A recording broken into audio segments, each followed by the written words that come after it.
برادر، بھائیوں، دوستوں اور بزرگوں، آج ربیع الاول کی 10 تاریخ ہے۔ جس طرح 12 ربیع الاول قریب سے قریب تر آتا رہتا ہے، مسلمانوں میں عجیب قسم کے رسم و رواج، بدعات و خرافات دیکھنے کو ملتے ہیں، جن میں سے ایک بدعت اور ایک بہت بڑی رسم میلاد مصطفیٰ صلی اللہ علیہ وسلم کے نام سے ہے، اور آپ صلی اللہ علیہ وسلم کی ولادت کا جشن منانے والے آپ صلی اللہ علیہ وسلم کے میلاد پر مجلسیں اور محفلیں منعقد کرنے والے ایک طرف یہ اعتراض جڑتے ہیں کہ جناب اہل سنت والجماعت یہ حضور صلی اللہ علیہ وسلم کی ولادت کو، آپ کے میلاد کو مانتے نہیں ہیں۔ میں نے جمعہ میں بھی عرض کیا تھا، دھرتی کائنات میں دین اسلام کے جتنے بھی فرقے ہیں ان کو چھوڑ کر جتنے بھی کفار ہیں، کوئی کافر، مرتد اور زندیق بھی، چاہے یہودی ہو، عیسائی ہو، کوئی بھی شخص ولادت رسول کا منکر نہیں، انکار کرنے والا نہیں ہے کہ میں حضور کے میلاد کا منکر ہوں۔ حتیٰ کہ دنیا کے اندر ایسے لوگ موجود ہیں جو ریڈ بک کے قائل ہیں، کمیونسٹ ہیں، نیچری ہیں، روس کی ریاستوں میں بسنے والے ہیں، جو اللہ کے وجود کے قائل ہی نہیں ہیں، اللہ کو جو مانتے ہی نہیں ہیں کہ اللہ ہے ہی نہیں، لیکن وہ بھی اس بات کو مانتے ہیں کہ حضور صلی اللہ علیہ وسلم پیدا ہوئے۔ آپ کی ولادت کا کوئی دنیا کے اندر منکر نہیں۔ جب ولادت کو کہتے ہیں تو میلاد مصطفیٰ کا منکر کافر ہے۔ وہ کافر ہے کون؟ کوئی کافر بھی نہیں ہے جو میلاد مصطفیٰ کو نہیں مانتا، وہ سب مانتے ہیں۔ لیکن ایک ہے جشن، دین اسلام کے اندر جشن نہیں ہے، بدعات اور خرافات نہیں ہے۔ حضور اکرم صلی اللہ علیہ وسلم کی ولادت ہوئی ہے۔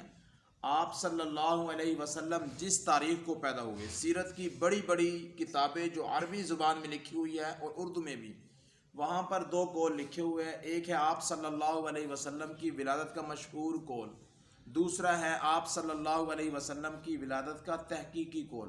تحقیقی قول ہر انسان نے 9 ربیع الاول لکھا، اور آپ صلی اللہ علیہ وسلم کی ولادت کا مشہور قول 12 ربیع الاول لکھا۔ 9 اور 12 کا چکر نہیں ہے، چکر یہ ہے کہ خوشی ہم کیوں مناتے ہیں، اور آپ صلی اللہ علیہ وسلم کی کیا ربیع الاول میں خوشی منانی چاہیے یا نہیں منانی چاہیے۔ تو میرے محترم، پہلی بات یہ ہے کہ جو انسان یہ عقیدہ رکھتا ہے کہ مجھے حضور صلی اللہ علیہ وسلم کے اس دنیا میں آنے کی کوئی خوشی نہیں ہے، اس انسان کا اسلام سے کوئی تعلق نہیں، اس کا ایمان اور قرآن سے کوئی تعلق نہیں ہے۔ آپ صلی اللہ علیہ وسلم کی آنے کی خوشی ہر انسان کو ہے، اور یہ خوشی صرف 1 مہینے یا 1 دن نہیں، بلکہ ساری زندگی انسان کے اوپر حاوی اور طاری رہنی چاہیے انسان کو۔ آپ صلی اللہ علیہ وسلم کی زندگی کے اندر یہ 12 ربیع الاول کا دن آتا رہا، 9 ربیع الاول کا دن بھی آتا رہا، کسی خاص اہمیت کے ساتھ اس عنوان کو عنوان بنا کر، یا آپ کی ولادت کو عنوان بنا کر کبھی آپ صلی اللہ علیہ وسلم نے اس کے اوپر بات نہیں کی، کوئی تقریر، کوئی جلسہ، کوئی محفل نہیں منعقد کی گئی۔ اس کے بعد 2 سال 3 مہینے 10 دن تک حضرت ابوبکر صدیق کی خلافت کا دن آیا، ان میں 3 دفعہ 12 ربیع الاول کا دن آیا۔ کوئی آپ رضی اللہ تعالیٰ نے کوئی پروگرام یا کوئی اس کو خصوصیت کے ساتھ اہتمام نہیں کیا۔ پھر اسی طرح حضرت فاروق اعظم کی زندگی میں 10 دفعہ آیا دور خلافت میں، حضرت عثمان غنی کی دور خلافت کے اندر 12 دفعہ آیا، حضرت علی رضی اللہ دور خلافت میں 5 دفعہ آیا، حضرت امیر معاویہ رضی اللہ دور خلافت میں 19 دفعہ آیا۔ اسی طرح بہت سارے بزرگان دین کی زندگی میں یہ دن آیا۔ امام ابو حنیفہ رحمۃ اللہ علیہ، امام شافعی، امام مالک، امام احمد بن حنبل رحمۃ اللہ علیہ، ان کی زندگیوں میں آیا۔ پھر ان کے بعد اصحاب سیاستہ گزرتے ہیں، امام بخاری، امام ترمذی، امام ابو داؤد، امام نسائی، امام ابن ماجہ۔ یہ امام نسائی تو یہ سارے کے 6 محدث بڑے بڑے جنہوں نے سیاستہ لکھی ہے، ان کی زندگی میں یہ دن آتا رہا، لیکن کسی نے اس دن کو نہیں بنایا گیا، اور نہ ہی ان کے زمانے کے اندر یہ محفل میلاد منعقد کی گئی، بلکہ آپ صلی اللہ علیہ وسلم کی وفات کے تقریباً 594 سال کے بعد سن 604 ہجری میں عراق کے شہر موصل کے اندر سب سے پہلے یہ محفل منعقد کی گئی، 604 ہجری میں جا کے۔ تو معلوم یہ ہوا کہ جس کے اندر آپ صلی اللہ علیہ وسلم کی وفات اور اس کے محفل کے درمیان 600 سال کا فرق ہے، تو وہ دین اسلام نہیں ہے۔ اگر اس کو دین اسلام کہتے ہیں، اگر اس کو فرض اور واجب قرار کہتے ہیں، اگر اس محفل اور میلاد کی مجلس کو ہم ضروری قرار دیتے ہیں یا محب رسول اور گستاخ رسول کے اس کے اوپر معیار رکھتے ہیں، تو پھر 600 سال کے اندر بڑے بڑے بزرگ گزرے ہیں، صحابہ گزرے ہیں، تابعین، تابع تابعین، ائمہ، فقہاء، مجتہدین، شیخ عبد القادر جیلانی، شیخ امام غزالی رحمۃ اللہ علیہ، تو بڑے بڑے لوگ گزرے ہیں، ان سب کے اوپر کیا فتویٰ لگائے گے؟ پھر انہوں نے کوئی محفل نہیں، کوئی مجلس نہیں، کوئی چیز منعقد نہیں کی۔ تو 604 ہجری کے اندر عراق کے شہر موصل کے اندر سب سے پہلے یہ چیز منائی گئی۔ تو میرے محترم، اس میلاد مصطفیٰ کے بارے میں 3-4 باتیں اپنے ذہن میں رکھ لیجئے۔ ایک ہے اس کا موجد، ایجاد کرنے والا، اور ایک ہے اس کا مثبت، اس کو ثابت کرنے والا دین اسلام میں، اور ایک ہے اس کا مشتہر، اس کا اشتہار کرنے والا، اور ایک ہے اس کا حکم، اس کا حکم کیا شریعت کے اندر۔ تو میرے محترم، سب سے پہلی بات آپ حکم سمجھ لیں، یہ محفل اور مجلس اور یہ جو سی جلسے جلوس ہے، ان کا حکم کیا ہے، اس کے بارے میں چاروں ائمہ اور چاروں ائمہ کے جتنے بھی مقلدین اس وقت دنیا کے اندر بڑے بڑے فقہاء موجود ہیں، سب کے نزدیک یہ محفل، یہ مجلس، یہ میلاد بدعت ہے، بدعت ہے۔ امام ابن تیمیہ رحمہ اللہ تعالیٰ نے اپنی کتاب کے اندر بڑے ہی زور و شور کے ساتھ اس کی تردید کی ہے۔ امام ذہبی رحمۃ اللہ علیہ نے دول الاسلام اپنی کتاب کے اندر اس کی تردید کی ہے اس کی۔ تو بڑے بڑے فقہاء اس کی تردید کرتے آئے ہیں۔ تو دوسری بات اس کے موجد کہتے ہیں ایجاد کرنے والا۔ سن 604 ہجری میں عراق کے شہر موصل کا ایک بادشاہ تھا جس کا نام تھا مظفر الدین کاکوروی۔ مظفر الدین کاکوروی کے بارے میں تاریخ دان کہتے ہیں یہ بڑا عیاش قسم کا بادشاہ تھا۔ شراب کی محفلیں، زنا کی محفلیں، گانے بجانے کی محفلیں اس کی مجلس میں عام رہا کرتی تھی۔ اس کی محفل میں اس کی دربار کا ایک درباری ملا تھا جس کا نام تھا عمر بن دہیہ ابو الخطاب۔ عمر بن دہیہ ابو الخطاب نے ایک دفعہ اپنے بادشاہ کے حضور پیش ہو کے کہا کہ بادشاہ سلامت، مظفر الدین کاکوروی سے کہ آپ زنا کی محفلیں لگواتے ہیں، شراب کی محفلیں لگتی ہے، گانے بجانے کی محفلیں لگتی ہے، رقص ہوتا ہے، یہ ہوتا ہے، کیوں نہ حضور صلی اللہ علیہ وسلم کے نام پر بھی ایک محفل ہو جائے؟ سب سے پہلے کائنات کے اندر جو یہ میں وہ بتا رہا ہوں جو ایجاد ہو رہا ہے حضور صلی اللہ علیہ وسلم کے 600 سال کے بعد، سن 604 ہجری کے اندر یہ جس وقت اس کا انعقاد ہو رہا ہے، ایجاد ہو رہا ہے، اس سے پہلے کائنات میں یہ چیز نہیں ہے، پوری کائنات میں نہیں ہے، کسی فقیہ، کسی عالم کی زندگی میں، کسی کتاب میں یہ چیز نہیں ہے۔ تو اس عمر بن دہیہ ابو الخطاب جو درباری ملا تھا، اس نے آ کر اس کے سامنے پیشکش کی۔ اس نے کہا کیوں نہیں بھئی، یہ بھی کروا لیتے۔ کب کرے؟ انہوں نے کہا یہ ربیع الاول کے مہینے میں جا کے کرے گے، اور 12 ربیع الاول کو سب سے پہلے کرے گے۔ کیوں؟ اس لیے کہ ہو سکتا ہے کہ یہی آپ محفل مجلس سے منعقد کرے اور سال میں ایک دفعہ کرنی پڑے گی اور آپ کی نجات کے لیے سامان ہو جائے گا، آپ کی نجات کا سامان ہو جائے گا۔ اس نے ذہن سازی کی تھوڑی سی، اس نے کہا ٹھیک ہے۔ آخر کار یہی کچھ ہوا کہ عمر بن دہیہ ابو الخطاب کے کہنے پر ربیع الاول کی 12 تاریخ کو کائنات کے اندر سب سے پہلے یہ بدعت مظفر الدین کاکوروی جو عیاش اور بدماش قسم کا بادشاہ تھا، اس نے سب سے پہلے منعقد کرائی۔ اس میں نعتیں پڑھی گئی، شرکاء پہ عطر چھڑکا گیا، یہ تو بہرحال یہ محفل وہاں سے جو ان سے شروع ہو گئی۔ عمر بن دہیہ ابو الخطاب کون تھا؟ یہ جو پرانے زمانے کے جتنے بھی لوگ ہیں، ان سب کی اگر کھود خرید کرنا چاہے تو اسماء الرجال میں بڑی بڑی کتابیں لکھی گئی ہے۔ فلاں حدیث کا فلاں راوی کیسا تھا، اس کے حالات کیا تھے، وہ پیدا کیا پر ہوا، اس کی عادات کیا تھی، ایک ایک چیز کھل کے سامنے آ جاتی ہے، کتابوں میں لکھی ہے۔ تو عمر بن دہیہ ابو الخطاب کے بارے میں میزان الاعتدال جو اسماء الرجال کی ایک کتاب ہے، اس میں لکھا ہے کہ یہ ایک بدگو عالم تھا۔ اکابر علماء اور سلف جو بڑے بزرگان دین تھے ان کو گالیاں تک دیا کرتا تھا، اور خود درباری ملا ہونے کے اعتبار سے اس کو اچھی خاصی تنخواہ ملتی تھی۔ وہ کہتا تھا میرا جب الو سیدھا ہے تو میں کسی کو کیا منہ لگاؤں گا، میں بزرگوں کا کیا احترام کروں، اپنے استادوں کا کیا احترام کروں، جو میرا الو سیدھا ہے اور میں دربار کے اندر موجود ہوں اور مجھے سرکار کی طرف سے اچھے خاصے پیسے ملتے ہیں، مجھے کسی کے بارے میں بات کرنے کی کیا ضرورت ہے۔ آج کل بھی ایسے بہت سے لوگ ہیں جو درباری مولا ہے اور جو ان سے ہے گورنمنٹ کے حساب سے لگے ہوئے ہیں، وہ حق کی بات ہی نہیں کرتے، وہ حق بات ہی نہیں کرتے، لوگوں کے سامنے حق بات سمجھاتے نہیں ہیں، بتاتے ہی نہیں ہیں۔ تو بہرحال تو اس نے یہ کام کیا اور اس کی حیثیت یہ ہے اس کی۔ تو یہ ہے سب سے پہلا مظفر الدین کاکوروی، ایجاد کرنے والا، موجد میلاد کا۔ پھر اس کے بعد یہ محفل جو سی آہستہ آہستہ چلتی گئی اور عراق کے شہر موصل سے دوسرے عراق کے شہروں میں آ گئی، پھر وہاں سے کرتی 1903 کے اندر سب سے پہلے بر صغیر پاک و ہند کے اندر یہ محفل آئی۔ سب سے پہلے ریاست آف ٹونک کے اندر نواب آف ٹونک نے سب سے پہلے یہ محفل 1903 کے اندر منعقد کروائی اس بر صغیر پاک و ہند کے اندر۔ پھر اس کے بعد جب بر صغیر پاک و ہند کے اندر یہ بات مشہور ہوئی تو بر صغیر پاک و ہند کے اندر مساجد بھی تھی، مدارس بھی تھے، علماء بھی تھے، تو انہوں نے اس کی تردید کی۔ تو اس میلاد مصطفیٰ کو، اس محفل میلاد کو جو ان سے ہے بچانے کے لیے ایک مولوی سامنے آیا بریلویوں کا، جس کا نام تھا مولانا مولوی عبدالسمیع، رامپور کا رہنے والا، اس کو رامپوری کہتے ہیں۔ کائنات کے اندر موجد جو ان سے ہے ایجاد کرنے والا مظفر الدین کاکوروی ہے، اور مثبت اس کو دین اسلام میں ثابت کرنے والا یہ مولوی عبدالسمیع رامپوری ہے۔ اس نے کتاب لکھ ماری انوار ساطعہ کے نام سے۔ مولانا خلیل احمد سہارنپوری نے مولانا رشید احمد گنگوہی کے حکم پر انوار ساطعہ کا جواب لکھا، براہین قاطعہ، وہ بھی آج کل کتاب موجود ہے۔ ان کے جتنے دلائل ہے ہر دلیل کا جواب مولانا خلیل احمد سہارنپوری جو شیخ الحدیث شیخ زکریا فضائل اعمال والے جو سے ہیں ان کے استاد اور شیخ تھے، انہوں نے کتاب لکھی براہین قاطعہ۔ تو بہرحال اس نے سب سے پہلے اس کو آ کے ثابت کرنے کی کوشش کی یہ دین اسلام کے اندر موجود ہے، لیکن اس وقت تک، جس وقت تک یہ محفل ثابت کرنے کی بات تھی، اس وقت تک یہ صرف محفلیں تھی، جلوس نہیں تھے، جلسے نہیں تھے، یہ جلوس اور جلسے نہیں تھے۔ جلوس اور جلسے کب سے شروع ہوئے؟ 1929 کے اندر ایک راجپال ہندو تھا جس نے رنگیلا رسول کتاب لکھی تھی، اس کے اوپر بہت سی علماء نے تقریریں کی۔ غازی علم الدین شیخ جس کی عمر 22 سال تھی اس وقت، اس نے جا کے اس راجپال ہندو کو قتل کر دیا۔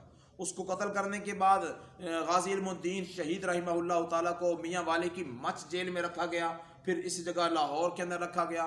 آخر کار غازی علم الدین شہید رحمہ اللہ تعالیٰ کو 1929 کے اندر پھانسی دے دی گئی انگریز حکمران کی وجہ طرف سے۔ تو جس وقت ان کو پھانسی ہوئی وہ شہید ہوئے، اس وقت پورے پاکستان اور ہندوستان میں مسلمان امڈ آئے۔ جلسہ ان کا جو سے جنازہ وہ ایک بہت بڑا ہوا، اور اس کے بعد جو سے ہر جگہ سیرت رسول کے نعرے لگنے لگے۔ تو ان کے اندر بہت سے لوگ، اس جلسوں میں بہت سے لوگ مسلمان بھی ہوئے۔ ان میں ایک ہندو بھی مسلمان ہوا، اس ہندو کا نام عنایت اللہ رکھا گیا۔ وہ ہندو کون تھا عنایت اللہ جس کا نام بعد میں رکھا گیا تھا؟ وہ ہندو وہ تھا کہ جس نے اپنی زندگی کے 30-40 سال جو ان سے ہے اس کام میں گزارے تھے کہ جو ہندو بڑے بڑے اپنے مجلس سے جلوس نکالتے ہیں، ہولی ہو گیا، فلاں فلاں بہت سے، ان جلوسوں کی وہ جو ان سے ہے سرکردگی کیا کرتا تھا، کمانڈ کرنے والا تھا۔ وہ جب بھی جلوس لے کے جانا ہے فلاں چوک پہ کھڑو کہ ایسے کرنا ہے، فلاں چوک پہ ایسے کرنا ہے، وہ جلوس کی کمانڈ کرنے والا تھا، وہ یہ کام کرتا تھا۔ وہ مسلمان ہو گیا۔ اس کے 2 مہینے کے بعد جو ان سے ربیع الاول کا مہینہ آیا اور اس کا پلہ پڑ گیا بریلوی علماء کے ساتھ، ہندو سے مسلمان ہوا تھا، تو انہوں نے اس کو بات سمجھائی وغیرہ۔ تو اس نے کہا کہ بھئی محفلیں کیوں کرتے ہو یہاں پہ؟ اپنی محفلیں کیوں کرتے ہیں کہ حضور آ رہے ایک سیٹ چھوڑ دو اور باقی سارے جناب درود پڑھنے لگ جاؤ؟ تو یہ محفلیں کیوں کرتے ہو تم جلسے جلوس کیوں نہیں نکالتے؟ میں جب ہندو تھا تو اس وقت پچھلے سال تک میں نے بڑے بڑے جلوس نکالے ہندو کے اوپر، ہندوؤں کے جو سے مختلف تہوار ہوتے ہیں، تو تم یہ ایک تہوار بناتے ہو، وہ بھی گھر میں بیٹھ کے، وہ بھی مجلس میں بیٹھ کے، مسجد میں بیٹھ کے، چھوڑو اس کو، باہر نکلو۔ تو عنایت اللہ جس کو دین اسلام کی کوئی سمجھ نہیں تھی، کل کا ہندو تھا، آج مسلمان ہوا تھا، اور اس نے 30-40 سال اپنے جو سے ہندو جلوسوں کو سرکردگی کرتے ہوئے، ان کی کمانڈ کرتے ہوئے گزار چکا تھا۔ اس نے سب سے پہلے جو سے یہ جلوس 1929 کے اندر نکالا، اور وہاں سے یہ جلوس کا سلسلہ شروع ہوا جلوس۔ تو یہ عنایت اللہ یہ مشتہر ہے، موجد مظفر الدین کاکوروی ہے، مثبت مولوی عبدالسمیع رامپوری ہے، اور مشتہر اشتہار کرنے والا، اس کو جلوس کی شکل میں لے کر آنے والا، چوکوں چوراہوں میں لے کے آنے والا یہ عنایت اللہ ہے جو سابقہ ہندو تھا۔ تو بہرحال پھر یہ جلوس آخر کار بڑھے، پھر جلوس میں صرف پہلے ادب تھا، پھر یہ ادب احترام ختم ہو گیا، بھنگڑے ڈالے گئے، ڈھول بجائے گئے اور رقص کیے گئے اس جلوس کے ساتھ ساتھ۔ پھر آخر کار چلتے چلتے جو سے آج سے 30 سال پہلے جو سے ہے اس میلاد محفل میلاد کو عید کا نام دے دیا گیا، عید کا نام ایک مستقل جو سے عید کا نام دے دیا گیا۔ پھر اس کو عید کا نام بابر کراتے رہے، علماء اس کی تردید کرتے رہے کہ عید دین اسلام میں یہ چیز نہیں ہے، اس کو عید کا نام دیتے گئے۔ پھر آخر کار جو سے ہے آج سے تقریباً 8-9 سال پہلے ایک مولوی صاحب الیاس قادری صاحب کراچی کے، انہوں نے عید کی نماز ہی پڑھا دی، چپ کر عید کی نماز ہی پڑھا دی کہ لوگ ہمیں عید کی نماز سے منع کرتے ہیں، یہ عید بھی اور عید کی نماز بھی شامل کرا دی۔ اور اس کے بعد جو سے اسی مجلس میلاد اور جلوس میلاد کے دوران بدعات نے کچھ اور رنگ پکڑا۔ اور رنگ کیا پکڑا کہ جناب عیسائی لوگ 25 دسمبر کو کرسمس مناتے ہیں اور عیسیٰ علیہ السلام کو کیک کاٹتے ہیں، کیوں نہ ہم بھی حضور صلی اللہ علیہ وسلم کے نام پر کیک کاٹے. آخر کار لوگوں نے کیک کاٹنا شروع کیا, پھر کیک کاٹنے میں پھر مقابلہ بازی شروع ہو گئی. کسی نے 1 پاؤنڈ کا, کسی نے 2 پاؤنڈ, کسی نے من, کسی نے 2 من کا, کسی نے 10 من, کسی نے 20 من کا. اور 10 ربیع الاول کو میرا جانا چنیوٹ کی طرف ہوا. چنیوٹ کے دریا کے پل سے اس طرف وادی عزیز ہے, وہاں پہ دیوار پہ لکھا ہوا ہے کہ 12 ربیع الاول کو 63 من کا کیک کاٹا جائے گا. 63 من کا کیک کاٹا جائے گا. میں نے ایک سے پوچھا 63 من کیوں؟ کہتا آپ کو پتہ نہیں حضور کی زندگی 63 سال کی. آپ صلی اللہ علیہ وسلم کی زندگی جو 63 من کا کیک جو سا ہے, یہ وادی عزیز چناب نگر کے اندر, دریا چناب سے پہلے دائیں سائڈ پہ جو سا وہ بنا ہوا ہے, ایک بہت بڑا ان کی خانقاہ ہے, کیا چیز ہے, تو وہاں پر جو سا یہ کاٹا جاتا ہے. تو دیکھیں بھائی, ایک تو ہے گستاخی اور بے ادبی. ہم اس گستاخی اور بے ادبی کا حصہ ہرگز نہ بنے, اپنے گھروں کو نہ سجائے, اپنے گھروں پہ چراغا نہ کرے. یہ دین اسلام شریعت کا کسی قسم کا کوئی تقاضا نہیں ہے. دیکھو حضور صلی اللہ علیہ وسلم کا نام محمد کیک پہ لکھ کے اس کے اوپر چھری پھیر دے, یہ ادب ہے؟ یہ ادب ہے؟ یہ کوئی ادب نہیں ہے. یہ کوئی ادب نہیں ہے. اسی طرح جھنڈے لگاتے ہیں لوگ, اور جھنڈے کے اوپر کیا کرتے ہیں, حضور صلی اللہ علیہ وسلم کے جوتے کا نالین مبارک کا نشان لگا ہوا ہے, اور وہ جھنڈے لہرا رہے ہوتے ہیں. وہ جھنڈے لہرا رہے, اور نالین مبارک کا نشان جو ان سے ویسے اوپر لگایا ہوتا ہے. اوپر ابھی کل کی بات میں جہاں سے جا رہا تھا, بسم اللہ بیکری سے پیچھے والا جو چوک ہے جہاں پٹھے چٹے بکتے ہیں, وہاں پر ابھی بھی جا کے آپ دیکھیں رات کو تو لائٹنگ ہوئی ہوئی ہے. وہاں پر ایک جگہ یا محمد لکھا ہوا ہے, ایک مسجد نبوی بنی ہوئی ہے, اور جوتے کے نشان ایسے اوپر بنا. جوتا تو جوتا ہی ہے, چاہے نبی صلی اللہ علیہ وسلم کا ہو. جوتا حضور کے نام سے اوپر تو نہیں ہو سکتا, جوتا روز رسول سے اوپر تو نہیں ہو سکتا. تو یہ چیز غلط ہے. یہ چیز غلط ہے. ہمارے استاد نے ایک مسئلہ سمجھایا تھا کہ مثال کے طور پہ خواجہ خان محمد صاحب آپ کے گھر آ جائے, اور ان کے آپ کے قالین کے اوپر ان کے پاؤں کا نشان بن جائے, اور آپ وہاں سے قالین کا ٹکڑا کاٹ لے, اگلے سال وہ پھر آپ کے گھر آئے, تو آپ وہ قالین کا ٹکڑا کاٹ کے جو ان کے منہ کے آگے ایسے کرے کہ آپ کی آمد میں خوش آمدید کہتا ہوں. تو بتاؤ یہ آپ ان بزرگوں کی خواجہ صاحب کی بے ادبی کر رہے ہیں یا ان کا ادب کر رہے ہیں؟ جوتے کے نشان کے سامنے کر کیا ہے کہ آپ کی آمد میں خوش آمدید کہتا ہوں. تو یہی بات ہے, جوتے کا نشان, اس کو جھنڈے لگا کے کہنا کہ آمد رسول, اور یہ جس کی وجہ سے منانا, یہ چیز غلط ہے اور یہ چیز درست نہیں ہے. اور اب اس سے بڑھ کر جو چیز آ رہی ہے, وہ چیز جس کی ویڈیو میرے پاس موجود ہے اس چیز کے بارے میں, جوتے کا نشان ہے, اس کے اوپر پورا درود پاک لکھا ہوا ہے. جوتے کا نشان ہے, اس کے اوپر محمد صلی اللہ علیہ وسلم کا نام لکھا ہوا ہے. جوتے کا نشان ہے, اس کے اوپر اہل بیت کے سارے نشان چھوٹے چھوٹے کر کے سارے نام لکھے ہوئے ہیں. جوتے کے نشان ہے آیت الکرسی پوری اس کے اندر ایسے چھوٹی چھوٹی کر کے ڈیزائن کر کے لکھی ہوئی ہے اس کے اندر. تو یہ کیا چیز ہے؟ یہ ساری کی ساری بے ادبی ہے, یہ گستاخیہ ہے. ایک وہ تھے مشرک جو کلمہ نہ پڑھ کے شرک کرتے تھے, اور ایک آج کے مشرک ہے جو کلمہ پڑھ کے شرک کرتے ہیں, اور ایک آج کا کافر ہے جو فرانس سے بیٹھ کے حضور کی گستاخی کرتا ہے, حضور کو نہ مان کے. اور آج کا مسلمان ہے جو حضور کو اپنا محب کہہ کے پھر بھی جو ہے وہ گستاخی کرتا ہے, اور نعرے لگائے گے جناب صبح سے لے کے شام تک. اب دیکھنا جمعے کا دن ہے, اور کتنے لوگ جمعہ پڑھیں گے, کتنے لوگ جمعہ پڑھیں گے, کتنے لوگ نماز پڑھیں گے, لیکن نعرے لگائیں گے. ٹرکوں پہ کھڑے ہو کے, ٹرالیوں پہ کھڑے ہو کے اونچی اونچی آواز سے نعرے لگانا, یہ درست نہیں ہے. یہ درست نہیں. اور نعرے کیا ہے؟ غلام ہے, غلام رسول کے غلام ہے. غلامی رسول میں موت بھی قبول ہے, غلامی رسول میں موت بھی قبول ہے. کیوں؟ موت تو دینی نہیں ہے, جان تو دینی نہیں ہے, نعرے لگانے میں کون سا فرق ہے؟ کبھی کسی نے یہ کہا کہ غلامی رسول میں منہ پہ داڑھی رکھنا قبول ہے؟ آج کی بات, غلامی رسول میں جھوٹ بولنا جھوٹ چھوڑنا قبول ہے؟ یہ نہیں کہا. غلامی رسول کے اندر میں حرام چھوڑنا قبول ہے؟ یہ نہیں کہا. غلامی رسول میں سود چھوڑنا قبول ہے؟ یہ نہیں کہا. غلامی رسول میں کسی کے ماں بہن بیٹی کو جو ہے غلط نگاہ سے نہ دیکھنا یہ منظور ہے؟ یہ نہیں کہا. غلامی رسول میں صرف موت ہی قبول ہے, داڑھی قبول نہیں ہے یار, جھوٹ چھوڑنا قبول نہیں ہے, قرآن کے اوپر عمل کرنا قبول نہیں ہے. غلامی رسول میں 5 وقت کی نمازیں پڑھنا قبول ہے. کبھی یہ نعرہ بھی تو لگاؤ, نہ تمہارے اندر 5 وقت کی نمازیں ہیں, نہ تمہارا چہرہ حضور والا ہے, تمہارے زندگی میں جھوٹ ہے, تمہارے بینکوں میں اکاؤنٹ, سیونگ اکاؤنٹ سود کے بھرے ہوئے, انشورنس بیمہ پالیسیاں ہے, حرام کھانا, حرام پینا, حرام سارے کام کرنا, نعرہ یہ لگانا, یہ نعرہ یہ لگانا. تو میرے محترم یہ آپ صلی اللہ علیہ وسلم سے محبت کی علامت نہیں ہے. تو بہرحال یہ چیز غلط ہے, یہ چیز غلط ہے. اس سے انسان کو بچنا چاہیے. اور باقی جو دلائل دیتے ہیں وہ 3 قسم کی حدیثیں پیش کرتے ہیں.